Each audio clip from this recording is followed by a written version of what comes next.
They said that Infinity War and Endgame was the most ambitious crossover event in history, but I'm willing to stick my neck out on the line and say that the most ambitious event was actually achieved almost 2 decades earlier with Marvel vs Capcom. The properties of the iconic Japanese company joining together with comic book giants to see which side is the hardest. It's the stuff that dreams are made of. Marvel vs Capcom, in its different forms at least, has been a constant in gaming for the past 2 decades, but the fate of the series is uncertain due to the lacklustre response to the most recent game in the series. However, that has not stopped the franchise's fans from clamouring for the series to come back. I'm Darryl for Cultured Vultures, and today we ask, will we ever see a new Marvel vs Capcom game? Slap like if you want to see who would win in Cultured Vultures versus the YouTube algo. Spoiler, it's never us. It's never us. Unlike most games in this retrospective series, Marvel vs Capcom actually took a while to get going, as it was the result of a blossoming partnership between the two brands. Capcom were contracted to work on the arcade-only release of The Punisher in 1993, a side-scrolling beat-em-up inspired by Capcom's incredible portfolio of beat-em-ups. It was basically Final Fight, except with Frank Castle and Nick Fury shooting dudes. At the time, Capcom were lords of fighting games, so it made sense that Marvel would license the developers to create a fighting game based on their properties, which came in the form of X-Men, Children of the Atom in 1994, followed by Marvel Superheroes in 1995. The success would prompt even more follow-ups, and the gameplay functions present in both games would go on to form the basis of the crossover series going forward. While the full Marvel vs Capcom crossover was still some ways off, the forbidden door had already been opened, with X-Men Children of the Atom, as Capcom included a Street Fighter character as a bonus secret. Strangely, it wasn't Ryu, Ken, Chun-Li or Guile who was given the hidden character nod, but the demonic Akuma. It was a bold choice, though whose faster gameplay and air fireballs would likely have meshed better with the gameplay of Children of the Atom than Guile crouching in the corner to charge his flash kick. X-Men, Children of the Atom and Marvel Superheroes were stellar releases, but Capcom wanted to do more with regards to combining both Marvel and Capcom together, and they found inspiration in the most unlikely of places, Street Fighter II, the animated movie. The ending sees Ryu and Ken teaming up to take down M. Bison, which inspired Capcom to add the Dramatic Battle mode into Street Fighter Alpha. Dramatic Battle allowed for 2v1 matches against the game's bosses, but Capcom thought they could do more with it. Thus, 2v2 matches were born, a formula that became the bedrock of X-Men vs Street Fighter. Launching in 1996, X-Men vs Street Fighter included a lot of the hallmarks of the overall Marvel vs Capcom series, such as tagging in and out, along with huge combos and screen-filling super moves combining flashy showmanship with intricate gameplay depth. The game proved to be a huge hit at the arcades, but the home console releases left a lot to be desired. The Saturn release was lauded, though because of the Saturn's underperformance in the West, that version never got localized. The PS1 version did, but due to that console's limitations, features like tag matches were removed. You know, the main defining feature of the whole series. With a successful formula on their hands, a sequel was quickly developed, Marvel Superheroes vs Street Fighter, which definitively proved that the X-Men are weaker than Street Fighter and needed to bring their big brother along to beat up Ryu and company. While not a huge follow-up to the previous game, Marvel Superheroes vs Street Fighter introduced variable assists, which allowed players to summon their off-screen characters to perform a move, something that would be featured in the series later on. It's yet another building block in the slow but eventual evolution into Marvel vs Capcom. Finally, after 5 years of property exchange, 1998 saw the release of Marvel vs Capcom Clash of Superheroes in arcades. While Marvel vs Capcom ditched the variable asset mechanic, it was replaced with randomly assigned guest characters, which allowed you to summon more characters each match to help you out. Marvel vs Capcom featured only 15 playable characters, but the 20 guest assist characters gave the game a grander crossover appeal.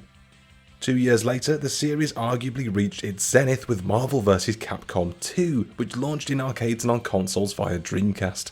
The new release combined 2D sprites with 3D backgrounds, creating a weird aesthetic that featured a horrible clown face in one of the stages for some reason. Not that you care about the backgrounds anyway, as the gameplay was top notch.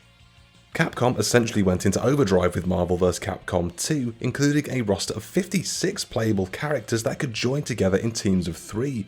On top of that, the variable assist system was reintroduced and even expanded upon, with players able to equip each character with one of 3 different assist types.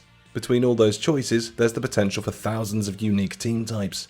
Not all of them are useful, sure, but a game of that wide scope breeds experimentation. With the Dreamcast release, critics loved the action on offer in Marvel vs Capcom 2, as the game received a 90 on Metacritic. Capcom were seemingly aware of the hit that Marvel vs Capcom 2 was as well, porting the game to PlayStation 2 and Xbox before the Marvel deal expired, which would create a decade-long hiatus in the run-up to a new game. However, Marvel vs Capcom 2 was wheeled out again onto PS3 and Xbox 360 in 2009, likely to drum up hype for the next game.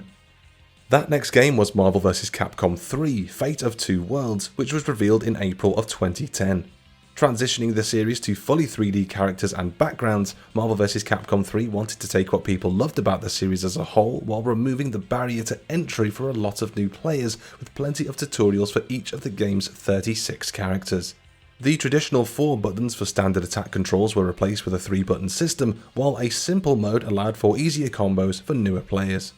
The new X Factor feature, designed as a comeback mechanic, also added depth and strategy to the game for all players. Reviewers loved the return of Marvel vs Capcom, with the game sitting around 84 on Metacritic, but Capcom weren't done, as later in 2011 they released Ultimate Marvel vs Capcom 3, which included new modes, characters and balance changes. While it didn't review quite so well, it wouldn't stop both versions of Marvel vs Capcom 3 from selling 3.4 million combined copies across all platforms. After Ultimate Marvel vs Capcom 3 and the PlayStation 3 and Xbox 360 port of Marvel vs Capcom Origins, which included Marvel Superheroes and the first Marvel vs Capcom game in 2012, all was quiet on the Marvel vs Capcom front until January 1st, 2014. After acquiring Marvel a few years prior, Disney made the decision to shut down the licenses of Marvel games, instead opting to use them in games like Disney Infinity. This led to titles like Marvel vs Capcom, Marvel Ultimate Alliance, and others from being removed from digital stores. This decision would go on to be reversed by 2016, with Disney cancelling the Infinity series and switching to a license-only model. Naturally, that led fans to conclude that the possibility of a new Marvel vs Capcom was back on, and by the end of that year, that came to pass. During that year's PlayStation experience, Marvel vs Capcom Infinity was announced, along with a port of Ultimate Marvel vs Capcom 3, which was a timed PS4 exclusive. Clearly drawing more inspiration from the surge of the MCU, Marvel vs Capcom Infinity's core concept revolved around the Infinity Stones, which created an opportunity for a Power Stone crossover that never came to pass, unfortunately. Switching back to a 2v2 tag system, with assists removed in favour of a tag combo system, each team would select from the 6 Infinity Stones, each one changing up the battle in some way. While having 3 characters to play with might be more interesting, the Infinity Stones were, if nothing else, a cute tie-in to the then current Marvel continuity and storyline. However, the gameplay and roster selection caused controversy before launch thanks to a GameSpot interview with associate producer Peter Rosas and producer Michael Evans. During that interview, Peter addressed a recent leak that revealed the game's roster, with many fan-favourite characters missing. Peter's comments did not go down well. If you were to actually think about it, these characters are just functions. They're just doing things. Magneto, case in point, is a favourite because he has an 8-way dash and is really fast, right? So our more technical players, all they want to do is triangle jump and that kind of stuff. Well, guess what? Nova can do the same thing. Captain Marvel can do the same thing. Ultron can do the same thing. Go ahead and try them out. Jeez. Next you'll try telling us that the Hulk and Ant-Man are cousins.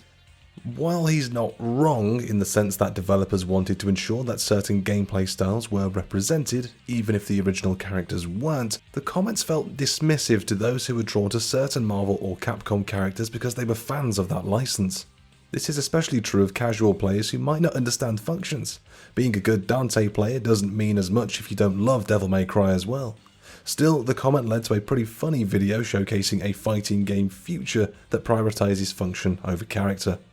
Launching in September 2017 on PC, PS4 and Xbox One, Marvel vs Capcom Infinity's reception was mixed, to say the least. The gameplay changes, which Capcom clarified were done for the sake of accessibility, split opinion. The free-flow nature of combos was certainly satisfying when you found combinations of characters that worked for you, but some people just wanted to see Marvel vs Capcom 4 following on more directly from the previous game. While the issues with the gameplay were debatable, most players agreed that the game's presentation was awful. The UI design felt tacky, the graphics looked wonky, and the whole production left a cheap aftertaste. According to journalist and YouTuber Liam Robertson, there's a reason for that, as the game's budget was reportedly just more than half of what was allotted to Street Fighter V's DLC. Worse still, characters like Monster Hunter and Black Panther might have been removed from the main game to pad out the game's DLC offerings. Plus, everyone looked like a potato in various forms of decomposition, even after they fixed them.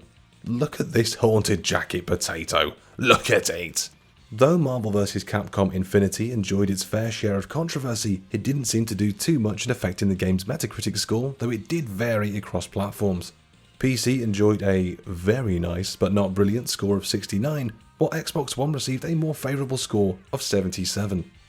The scores were irrelevant though, as Marvel vs Capcom Infinity failed to meet Capcom's sales expectations of 2 million, reaching just half of that by the end of 2017. Everyone just decided to move on and adopt Dragon Ball FighterZ instead. If the community has anything to say about the future of Marvel vs Capcom, it's looking pretty bright.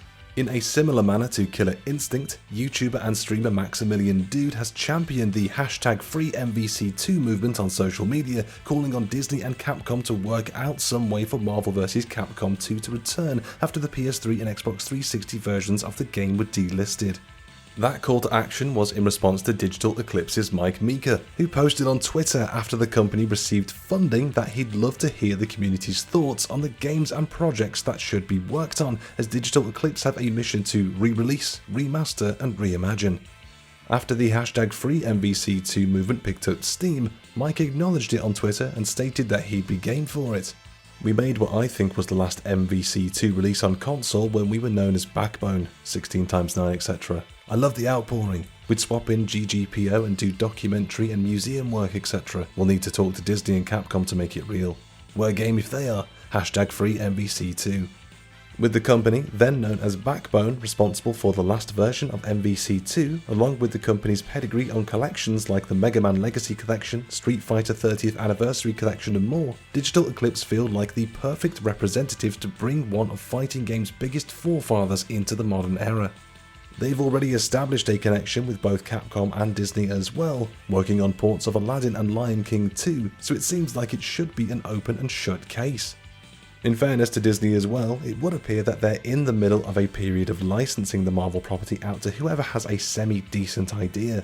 Between Insomniac's Spider-Man series and the recently announced Wolverine, Square Enix's Avengers and Guardians of the Galaxy, and even 2K Firaxis working on Midnight Suns, it only seems like a matter of time before a fighting game joins them. Whether that's a new Marvel vs Capcom, a port of Marvel vs Capcom 2, or a new game entirely, it wouldn't be surprising to see a Marvel fighting game again in the next couple of years. This is where Disney pulls out the rug and ports Marvel Rise of the Imperfects. While it's hard to nail down a fighting game that has been resurrected due to fan demand, it's hard to deny that the classic gameplay of Marvel vs Capcom is so desirable when you consider the success of Power Rangers Battle for the Grid. Developed by Enway on a lower budget to MVC, Power Rangers still manages to perfectly emulate the gameplay of the classic series, so much so that Capcom even licensed Ryu and Chun-Li to appear in the game. There's also the already mentioned Dragon Ball FighterZ from Arc System Works and Bandai Namco, which champions 3v3 tag fighting. Fan support is nothing new for a series like this, but it definitely seems like Marvel vs Capcom fans are more vocal than most, and with noted figures in the industry seemingly working on bringing back the series once again, it probably won't be long before Ryu is back, smacking the crap out of Captain America or Iron Man.